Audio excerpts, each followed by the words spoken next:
player standing. And brother, you need to focus more on the team play. Like, team play on the defender side is your biggest problem, man. You don't pay attention when your teammates are taking the fight, what they're fighting. That's why you're KST. You're not able to trade anyone. You're not able to be traded yourself. You need to fix this, bro. What's up, tricksters and tricksetters? On our coaching table, we have a Hustenschaft, my great friend from Germany. Probably he's not from Germany. I have no idea. I'm just speaking random facts. He is a Diamond 1 Jett main on Sunset. What does he have to say to us? Hello, some preliminary information about me. I'm a Diamond 1 Jett main. I was Diamond 2 40 rank rating 2 days ago. I'm struggling right now and I don't know why. I need serious help to rank up and reach my dream rank Immortal. Also, I act like when I lose a game it doesn't mind to me, but I really care deep inside my head and my mental goes down. How to fix it as well. Let's talk about the mentality. That's a really good topic that we can discuss at the start of this VOD review. What is a good mentality in Valorant and how to keep good mental regardless of game's outcome. So first, what is a good mentality in Valorant? A good mentality in Valorant is a mentality where you don't care about the match outcome. So essentially, the match outcome should never impact how you perform in that specific game or in the future games. Good mentality is a mentality where you're able to perform on the same consistent level no matter what type of BS is happening during your games. How to develop and how to keep this good mental. Number one tip. Grind Valorant on multiple accounts, preferably 2 or 3 accounts in the same time. This is one of the best tactics to completely dissociate, to completely disconnect yourself from the rank and the game's outcome. You know, that is the second thing. Your mental is directly connected to your real life as well. If you're not going to the gym, you don't take care of yourself, of course you're gonna feel bad in games as well. Like, trust me, Valorant is not gonna make your life better in any possible way. There's enormous amount of real life factors that impact your mentality. So we can move into the Valorant tracker review. His name is Submissive. That's already a mistake. You should rename yourself to Dominatrix. Performance-wise, okay, solid playtime. Like we started in episode 4, we didn't play that much. We grinded from Iron 3 all the way to Diamond 2. Not bad, very good. One thing I need to tell you, man, like, is if you truly want to improve at Valorant, you need to invest at least 2 or 3 hours per day to keep up with everyone else. You need to play at least like 2 or 3 games of Valorant per day, and you also need to do a bit of self-VOD reviews, develop your brain, develop the game knowledge, watch other players play, etc, etc. Now, your statistics are absolutely docked. Everything except your headshot percentage is docked. KD for a duelist player, unacceptable.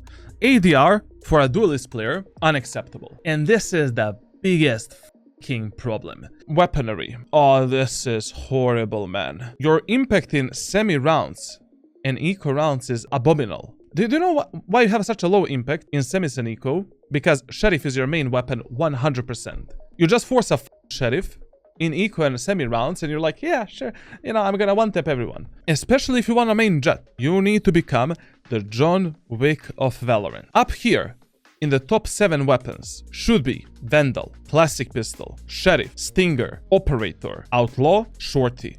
If these 7 weapons are not in the top 7, your versatility as a player is extremely low, and you're not a very valuable asset to your teammates in every single economy round. How do you have 3 pistols in top 5 weapons? Are you only playing pistols? Your economy management, 0 points.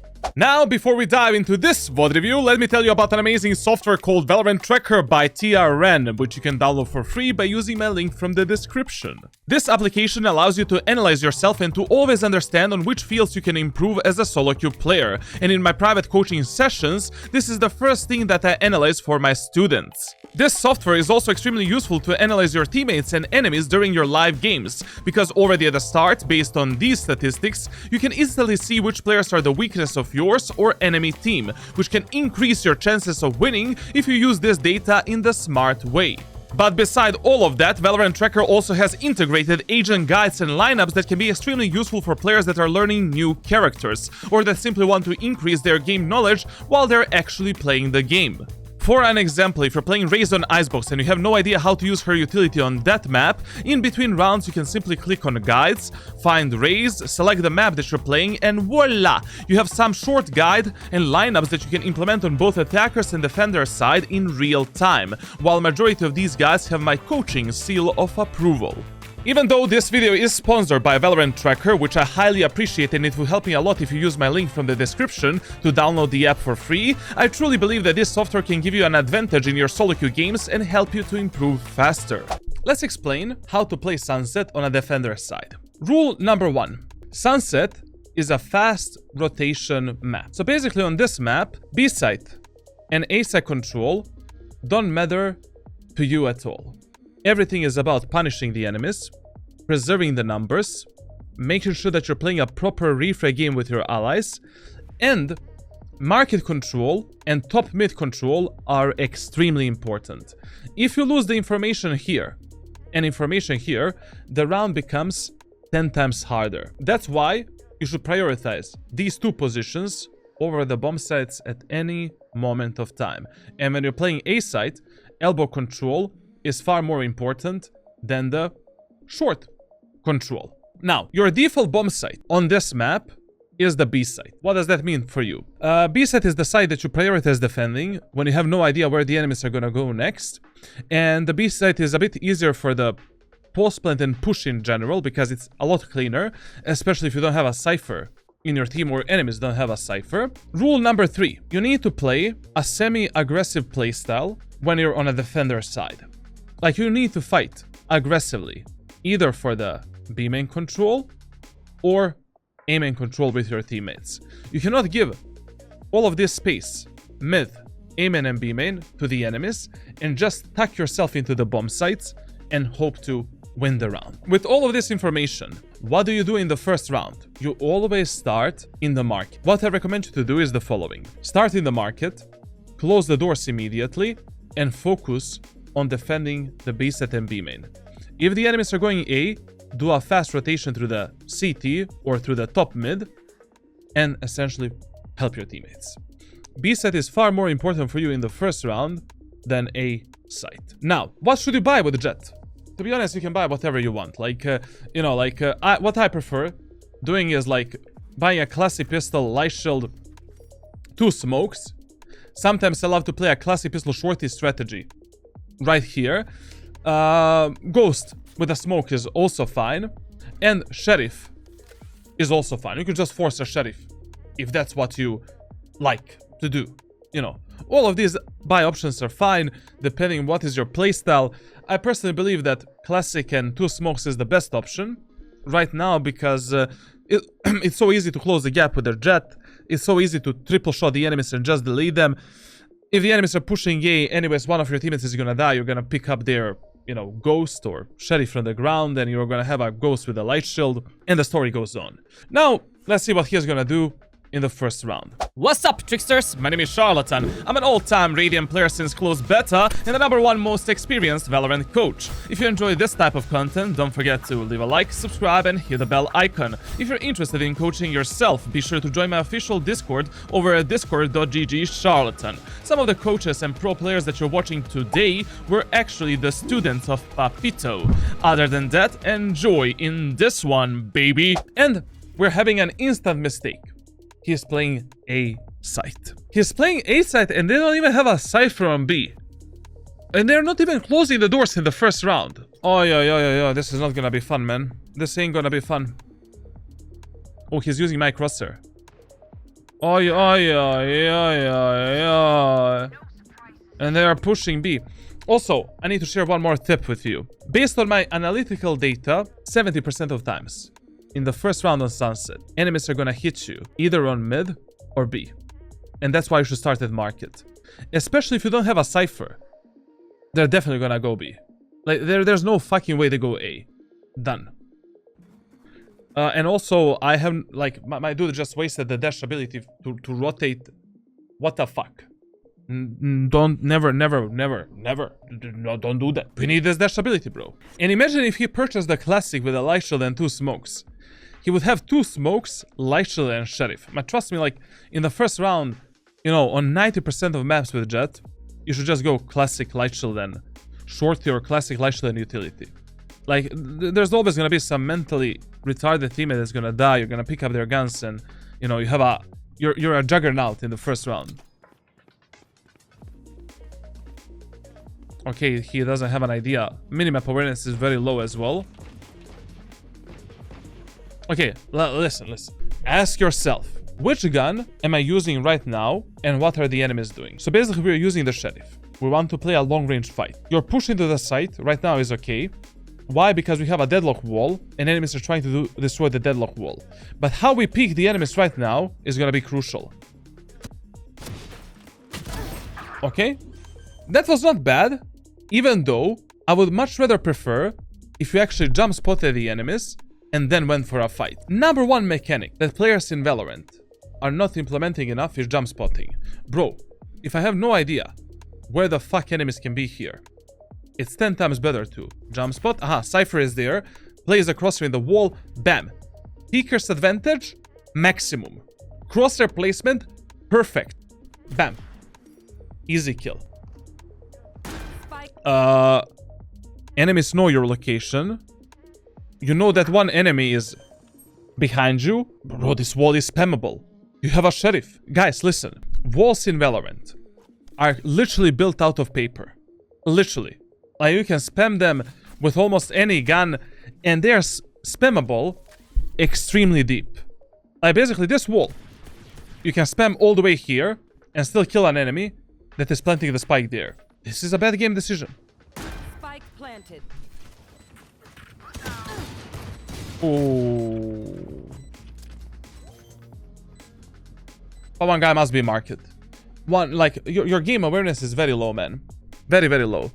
Like, right now, when the Jett is pushing left side, you need to watch the market from this position for your Phoenix. Like, One enemy remaining. you need to watch the market. I don't know why you're watching the CT. There's no way that enemy Phoenix is CT. Like, the best gamble here was, like, he's either market or B main. And even if he's CT, he's gonna need a lot of fucking time to, you know, come from the backside to contest you guys at the front of the site. Help your teammates out, man. Good round by the Phoenix. Now, in the second round of Sunset, usually, no matter what happens in the first round, you want to play market again. We don't know where the enemies are gonna go. Basically, no one can tell you in the second round what the enemies are gonna do.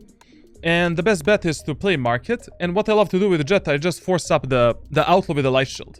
Outlaw, Light Shield, utility.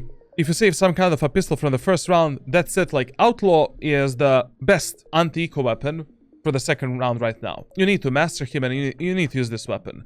And also one of the best bonus round weapons. On 95% of maps in Valorant, I would use the Outlaw in the second anti-eco round, period. And also, in the second round, you should never have a fucking Light Shield. If you're not buying an Outlaw, you always have the Heavy Shield in the second round, no matter what. I don't want to see a Light Shield. This is a very poor economy management, man. Okay.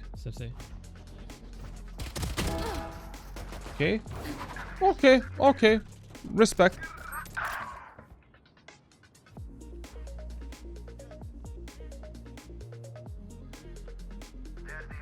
Okay, listen. Generally, when you're playing eco rounds in Valorant, as soon as you make numbers advantage, fuck the map control. It's way too dangerous for you to stay on the A side because you can die from elbow and you can also die from A short. Whenever enemies are eco or half buy, you prioritize team play over anything else. Your main focus is compensating every single mistake from your allies. So right now you're 4v3. Let the enemies plant the spike. Who cares? We have more utility than them. They're playing an eco round. We can easily play a 4v3 retake against the enemies that are eco and half buy. One thing that I've noticed is definitely your map awareness is not really the best. Another topic. What is the main difference between a Radiant player and an average player? The amount of time that you waste during your gameplay. Like, you have enormous amount of wasted time during your gameplay. You're either not doing something proactively, you're not following up your teammates, you're not paying attention on what your teammates are doing. Like, your impact is very low. Like, look at this. Like, your Phoenix pushed all the way A main area of the map. What are you doing in elbow? Who are you holding? Like, I don't know. Jesus Christ. Please start pre-activating the dash ability before every single fight. Right now, enemy Phoenix is pushing us. We want to activate the dash ability, maybe hold a tight angle here, go for the burst fire, reposition, go for another peek, burst fire. We either took the kill or we didn't take the kill, but we are safe and alive. But what you are doing is you just, you know, I'm just gonna swing, commit to the fight, and you fight only one gunfight. Like in a game of Valorant, there are only two types of gunfights in Valorant. 70-30, and we have 50-50. So 70-30 engagements are engagements where you hold tight pixel angles as much as your reaction time allows you, holding the elevated positions with some kind of a drop-down position, engaging enemies with some kind of an ability, fighting enemies together with your teammates, playing some kind of an off angle, and from an off angle trying to kill the enemies. You want to fight as many of these fights as possible before you end up in some kind of a 50-50 gunfight. But what you are doing is every fight is a 50-50 fight for you. Play smarter, you know? Look at this now. Okay, now we activate the dash ability. Ooh.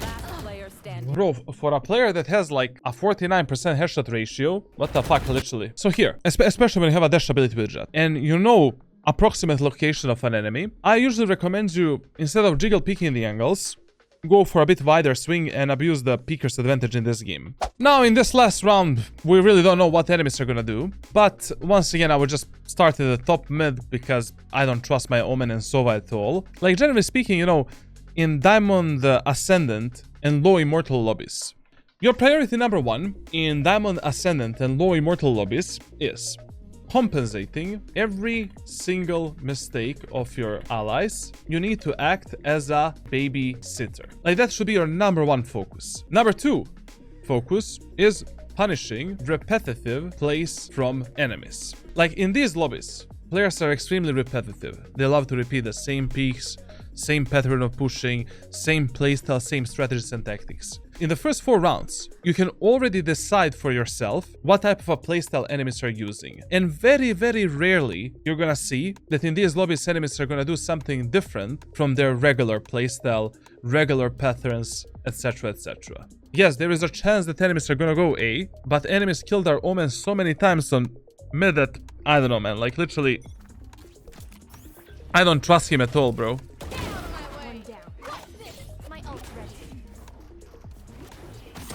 Ooh, anime battle. Let's talk about this one. This aggro P here was absolutely fine, but in a bit higher elo lobbies, like, please, when you're going for this type of an aggressive play, tell your teammates to pre-fire this position.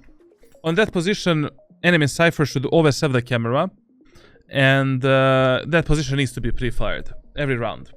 When you're going for this aggro play, activate the dash ability there, and going for this kill, very good. Using the ultimate and aggressively contesting the enemies, okay, a bit unnecessary. He could have died. There was no reason to do it. But since he had like a, you know, confidence to go for this, okay, why not? But I don't know, I think it was a bit unnecessary. Then, this, like, when you miss 2 or 3 daggers from the Jett ultimate, and you already have some kind of a full buy weapon with yourself, such as Vandal, Phantom, or Operator, it's just better to play those weapons. Fuck the daggers.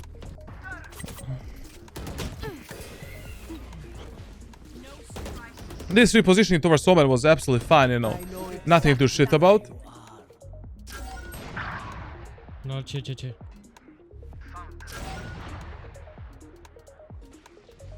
Where's Spike? Listen, enemy Cypher revealed your position. He knows that you're in the elbow. Let's keep our location a secret. Instead of staying in elbow and waiting for Cypher to peek us with Operator and kill us, let's go slowly towards the site. We have a deadlock wall here. From this position, let's engage the Cypher when he's going for the spike, and that's it. And yell at your Sova, Sova, get the fuck back, go A short and play with me. Problem solved.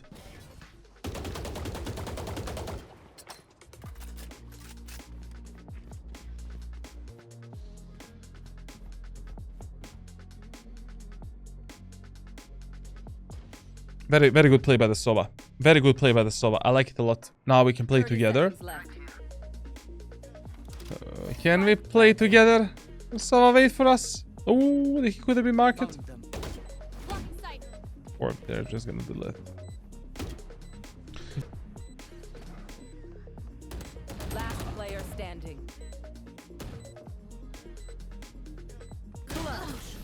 And brother, you need to focus more on the team play. Like team play on the defender side is your biggest problem, man. You don't pay attention when your teammates are taking the fight, what they're fighting. That's why your KST is shit. You're not able to trade anyone. You're not able to be traded yourself. You need to fix this, bro. Now listen, on the attacker side of Sunset, the best idea is to abuse the 3 rounds pushing pattern on the attacker side. So basically, like, what you should do, if enemies don't have the Cypher in their team, 3 rounds in a row, just execute B site through the B main. If enemies do have a Cypher in their team, execute A site 3 rounds in a row. That is the best way to create an unpredictable pattern of pushing. And on Sunset, it really doesn't matter if you're pushing A set and B set in first round, eco round, halberd round, etc, etc. And if your pushes are not working, then turn your focus towards the mid area of the map. B set is still your default site, so you want to abuse it. And with Jett, you're buying a classic, light shield, and 2 smokes. If you're pushing against the Cypher, classic, light shield, smoke, and updrift. Okay.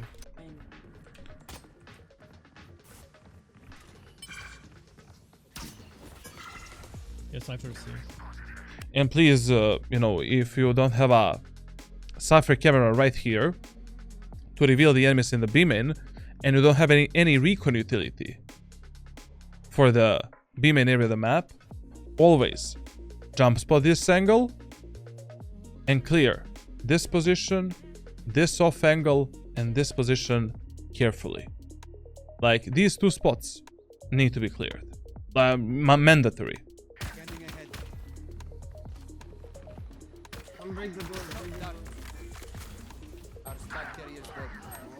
Spike down mid. Last player standing. Bro, what? I'm not even gonna talk about this round. Omen, can you smoke here and here? That was a fucking terrible idea. Like, basically, listen, if the enemies are playing a bonus round, eco round, and halberd round, you never want to do this and this smoke, because this smoke just allows that enemy with a Stinger, Spectre, Shorty, Judge, Bucky to play in the smoke and to fuck you up. Whenever enemies are eco, halberd, or bonus, this and this. Paranoia here. Done. That's it. You're fighting for this space. Job done. And this setup you want to use when you are in some kind of a disadvantage. Like, you are maybe eco, halberd, bonus, so you can easily close the gap with the enemies at the backside. Maybe teleport into that, teleport on this position here, push into the smoke, dash there, etc, etc. Please, for the love of God, whenever you're pushing something fast and your teammates are not using recon utility to clear the main area of the map, so to clear the B main, A main, jump spot the enemies. Like, you don't know if an enemy is holding that angle. Get the info for your crosshair placement, move forward, clear this, clear this. You can do this smoke to cross here, take this. Now, let's execute the site. Oh, man. Cypher dinked.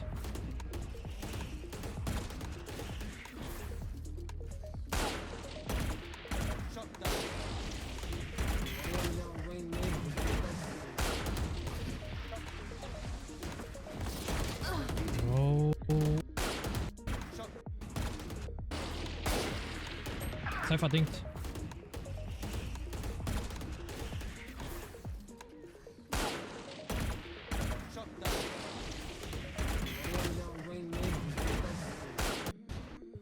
Okay, listen. One of the main things that you're missing in your gameplay is general awareness. You know, not only map awareness, but general awareness of possibilities. Like, you cannot understand all of the possibilities that you have in a game if you don't understand the game that you're playing. Awareness is essentially the sum of your game sense, game knowledge, in order to make the absolutely best game decisions in the shortest amount of time. You need to watch the rank playbook on my Discord server, and you need to develop yourself not only on the Jett, but also on other characters as well. Okay, good.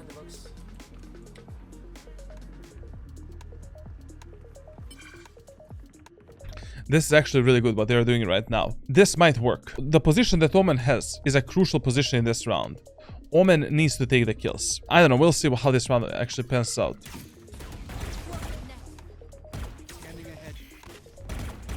Also, one more thing that I've noticed is your pathing through the positions is terrible. You need to choose a better pathing on the attacker side and to be a bit more safe. Like for example here. So if I'm pushing a main area of the map against... I don't know, they have what do enemies have? Enemies have a Phoenix, Sky, Jett, Viper, and Cypher. So the enemies have two pop flash characters. I cannot path through the B main area of the map like this. They can easily pop flash me here, kill me. Pop flash me here, kill me. If my Sova is already droning, I want to hold this position until he clears everything with a drone.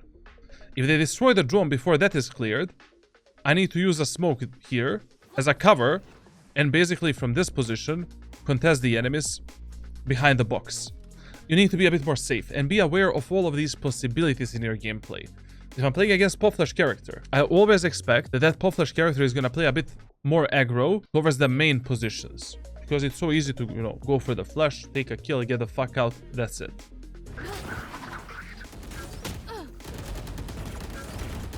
You see what happened right now? Like, when they were pushing B site, enemies immediately rotated from A, and Omen took a kill on the enemy that was flanking through the A main position. I'm telling you guys, like, you need to pay more attention on how fast enemies are rotating, how much mental pressure you put onto enemies on some bomb site, especially if you push the same site over and over again. Eyes down. My ult's ready. One enemy remaining.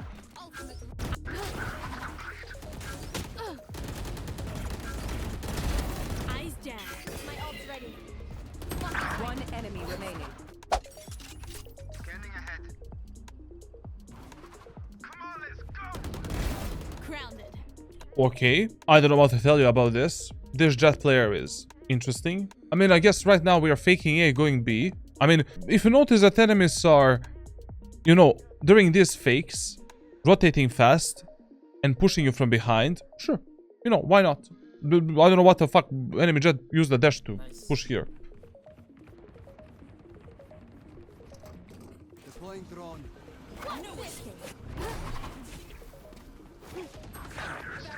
Oh, yeah, they pushed mid from behind. Joke's over. You're dead. Blocking sight. No. No. I don't want to talk about that.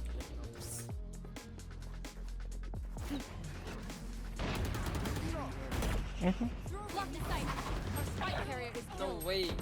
Spike down A. Seized.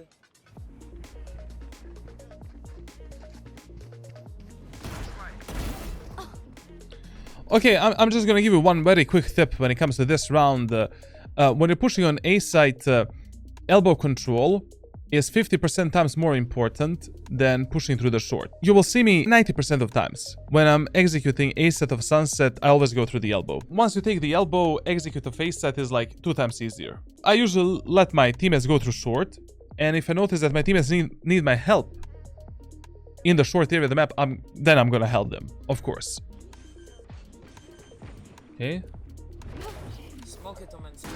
But I mean, listen, getting on this position is good when enemies don't hear your updraft. But if enemies hear your updraft, they're gonna be ready for this. What I usually love to do, I love to fake that I'm updrafting there. So I'm gonna updraft, but I'm gonna drop down, actually. So they consistently think that I'm up here, while in reality I'm just down here and I'm ready to fuck them up. Cover going out. Someone's A. Your fault. One enemy remaining. I mean, we don't have elbow control. He can be elbow. Observe the possibilities, brother.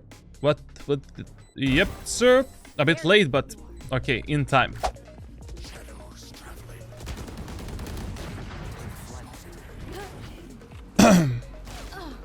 Okay, listen. Updrafting on this box here is usually not the best idea, because if I hear an updraft or a teleport or one satchel, I will usually pre-aim this position. If the call is already to push something as 5 fast, the best idea when you're playing Jett is to simply focus on a clean execute. Instead of using this updraft, it will be 10 times better if you just do this smoke dash and from this position engage enemies on sight and take space for your teammates. Even if you stay in this position, as your teammates are pushing in, you're applying enormous amount of pressure onto the enemies, and you're a valuable asset for your teammates. This VOD, I think we discussed enormous amount of topics, and there is enormous amount of things that you can apply within your gameplay in order to become a better player. Okay guys, that's it for this VOD review. Thank you for watching. Make sure to subscribe, leave a like, leave a comment. If you want me to review your VOD, make sure to join my Discord server for coaching, and I will see you in the next VOD review. Yes, sir. Mwah.